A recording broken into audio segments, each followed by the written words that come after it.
울산의 한 아파트 현관문 앞 마스크를 쓴 여성이 나타나 손에 든 휴지로 자전거 손잡이를 닦습니다. 한참을 자전거 앞에서 서성이던 여성은 뒤늦게 문 위에 달린 CCTV를 발견하고 놀라 황급히 자리를 떠납니다. 집주인이 CCTV 영상을 확인하고 경찰에 신고했는데 놀랍게도 자전거 손잡이에서 코로나19 바이러스가 검출됐습니다. 경찰에 붙잡힌 범인은 이 집 아래층에 사는 주민.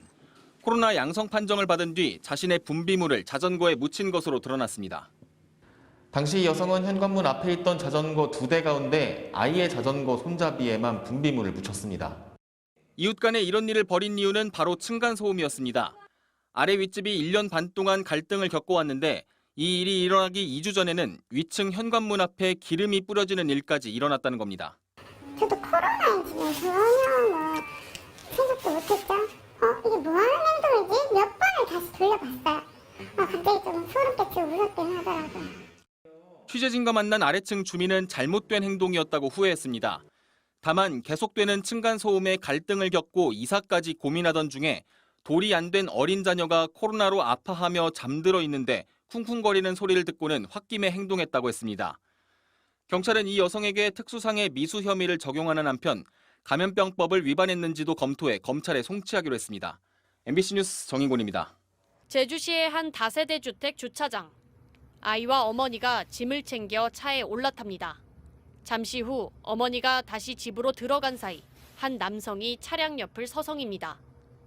그러더니 아이가 타고 있는 조수석으로 다가가 차문을 열고 손에 들고 있던 흉기를 들이밀었습니다. 아이가 탄 조수석의 문이 열려 있어서 깜짝 놀라가지고 뛰어오니까 입구에서 넌 우스워? 넌 내가 우스워? 그 말이 들리는 거예요. 그 발을 이렇게 올린 거예요. 이렇게 다 올리고 운전석 쪽으로 이렇게 하고 있었어요. 아이를 위협한 이 남성은 바로 아래층에 살고 있던 30대 A씨였습니다. 남성은 아이의 어머니가 자리를 비운 틈을 타 주방에서 가지고 나온 흉기를 가지고 차량에 타고 있던 아이에게 욕설을 하며 협박을 한 것으로 알려졌습니다. 아이 어머니는 곧바로 경찰에 신고했고 이 남성은 현행범으로 체포됐습니다. 애기나니 참아라 하고 해도 그렇게 하면서 했는데 그러니까 친구네 집에 갔다가 오고 막 이렇게만 하고 했었는데.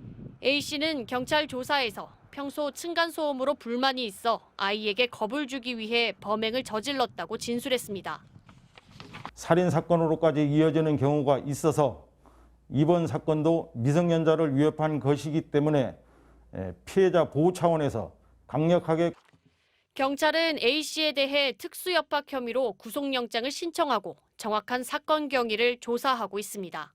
MBC 뉴스 박혜진입니다.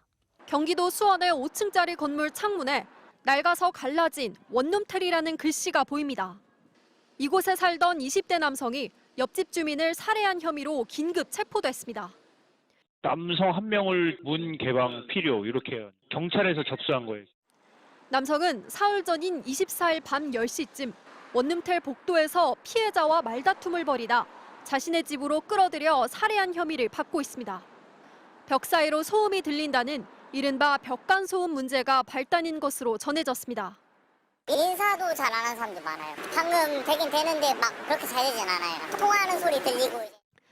남성은 피해자의 시신을 자신의 집 화장실에 유기했다가 다음 날 경찰에 자수했습니다.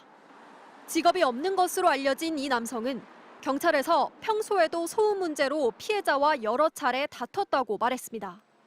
또 범행 후 양심의 가책이 느껴지고 두려워서 자수했다고 진술했습니다. 경찰은 이 남성이 복도에 있던 CCTV 영상을 삭제하려 한 정황이 있는지도 확인 중이라며 구속영장을 신청했다고 밝혔습니다. MBC 뉴스 김정우입니다.